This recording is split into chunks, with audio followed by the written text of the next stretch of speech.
General साहब, 3 dimensions जो कि एम्बेसडर साहब ने बड़ी तफसीलन बता भी दी, टेरिटोरियल है, आइडियोलॉजिकल है, जियोपॉलिटिकल है, Arab world and Muslim world किधर हैं?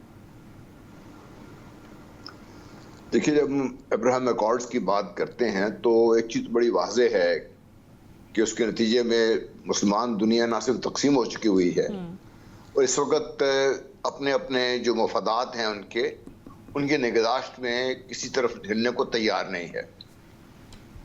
और उनको शायद, मैं हो सकता है मैं गलत हूँ, एम्बेसडर साहब इसमें मुझसे बेहतर कमेंट कर सकते हैं, कि ये जो ग्रेटर इजराइल की बात हो रही थी और ये कुछ चंद सालों से ये बात लोगों को समझ आना शुरू हुई थी, ये एक डायमेंशंस की ये भी है। अगर आप देखिए, नेतन्याहू ने जब लेटेस्ट खिताब किया था क़ौम मुत्तहिदा में जी, उन्होंने बड़ी एक बात की थी कि अभी जो मुस्तक़बिल का मशरिक़ वस्ता है वो इजराइल के अराउंड पिवट करेगा।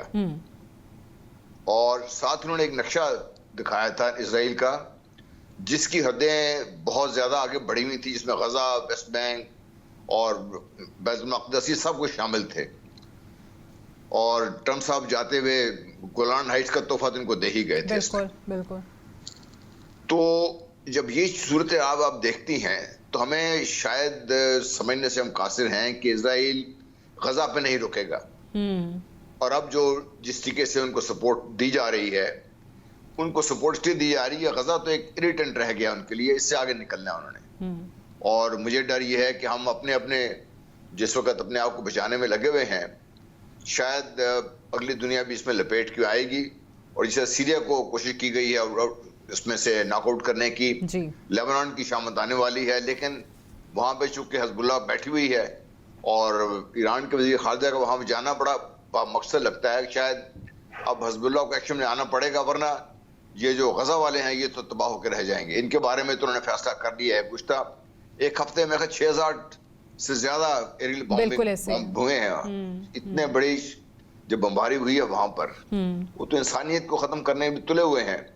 और दो स्टेटमेंट्स में भी यहाँ पर याद आती हैं। तो चर्चिल साहब ने जब 1937 में कहा था कि एक जानवर की तशबीह दे के अगर वो एक डब्बे में बंद हो तो उस डब्बे का मालिक नहीं बन जाता, जब उनसे बेहतर लोग आएंगे तो उनको डब्बे पे कब्जा करने का हक हासिल है। और अभी 5 दिन पहले जो वज़ीर दफा है इजराइल के, उन्होंने ये बयान दिया था कि इनको अब हम उसी तरीके से ट्रीट करेंगे जिस तरीके से चर्चिल साहब ने जिस जानवर का जिक्र किया था। तो अब चीजें तो बड़ी वाज़ेह नजर आ रही हैं। हम अगर इसी डर में खौफ में अपने बैठे रहे और जहां ज़बानी जमा खर्च से गुजारा करते रहे, तो दुआओं से, ज़बानी जमा खर्च से तो बात बहुत आगे निकल हुई है। अब एक्शन का वक्त है, कौन एक्शन लेगा? ठीक है, मुझे ये एक और चीज, सॉरी जी मुकम्मल कर लें।